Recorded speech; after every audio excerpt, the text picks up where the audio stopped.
Underwriting losses in the U.S. commercial auto insurance segment soared in 2022, following near break-even results in the previous year. That according to a new AM Best report.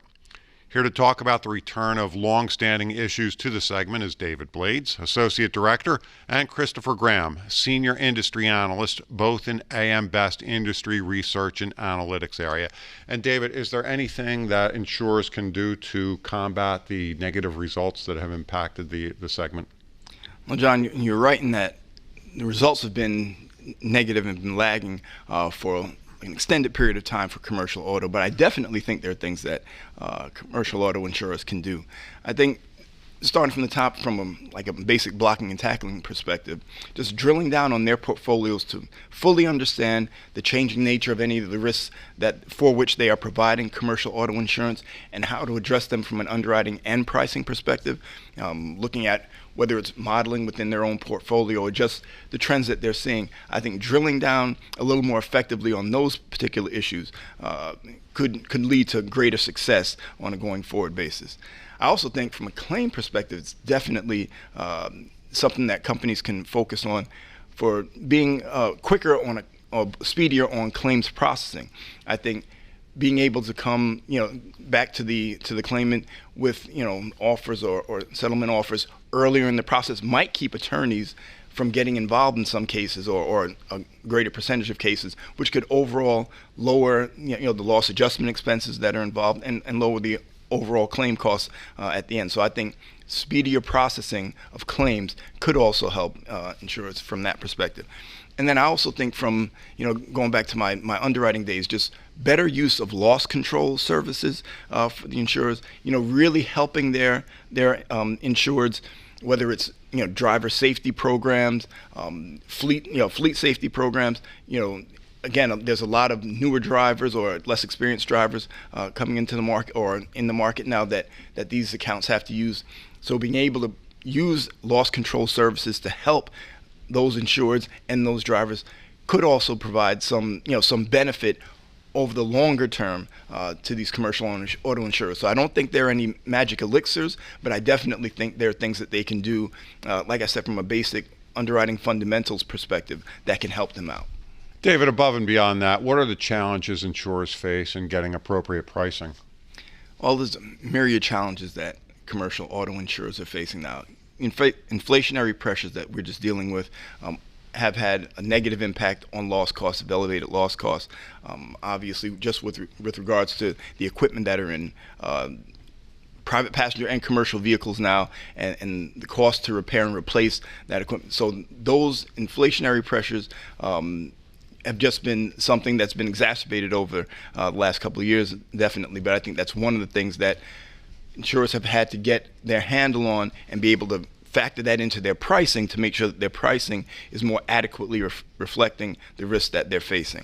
I think just the overall, the tight labor market for drivers on the commercial side, that creates an issue for their accounts and for insurers to understand, again, for their insureds that are trying to go out in that tight labor market and hire less experienced drivers, understanding, what the situation is on an individual account by account basis. And then again, applying the proper pricing or proper mindset from a pricing perspective to address those issues. We've seen driver habits, whether it's speeding, things of that nature, distracted driving, those have created problems for private passenger auto and for commercial auto. And I think, again, insurers getting their arms around those issues and being able to address them from a claim perspective or what you can expect from a claim perspective, and also address them from an underwriting perspective, I think that's important.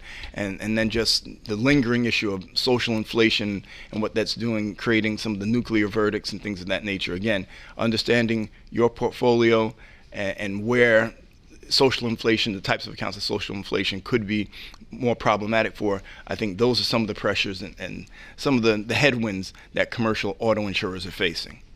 Chris, Progressive is far and away the market leader in the segment, and they're posting up profitable results. What are they doing differently? Yeah, so this is kind of interesting, right? For someone that has 15% of the market in a line that's losing money, Progressive has, no problem making money, it looks like. So what are they doing? Well, to David's point, Progressive closes claims out a lot faster than the rest of the industry. Not only in, just the first year or two, but even as it goes out year after year, they have less open claims each year. So they're closing them faster. They are staying out of the court system in doing that. By closing it on their own, they have some say in the closure. They're not relying on juries. Now, part of that might be also what they write. A lot of the other commercial auto insurers are very active in other commercial lines of insurance, GL and workers' comp. Progressive doesn't do that really. Something almost like 85% of Progressive's commercial business is commercial auto. That's not the case for the other lines, or for the other companies. So where other companies might be willing to write commercial auto at a loss to get the GL and workers' comp as part of a package and make money that way, Progressive isn't doing that. They're going to make money on commercial auto if they're going to venture into commercial business. So they're much more selective. And part of it, again, this gets into the longer claims. Progressive seems to write more of the private passenger type vehicles, even though it's commercial business. So that also keeps them away from having to deal with commercial, drivers who need a commercial license and more training. Dealing with the overall driver shortage that we have now for long haul trucking. That's not something that's going to affect Progressive's book.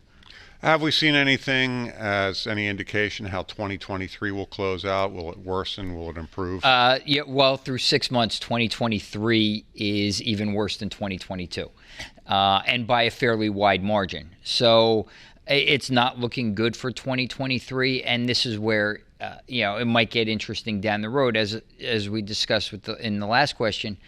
A lot of insurers might be willing to write commercial auto as a loss leader to get the overall package.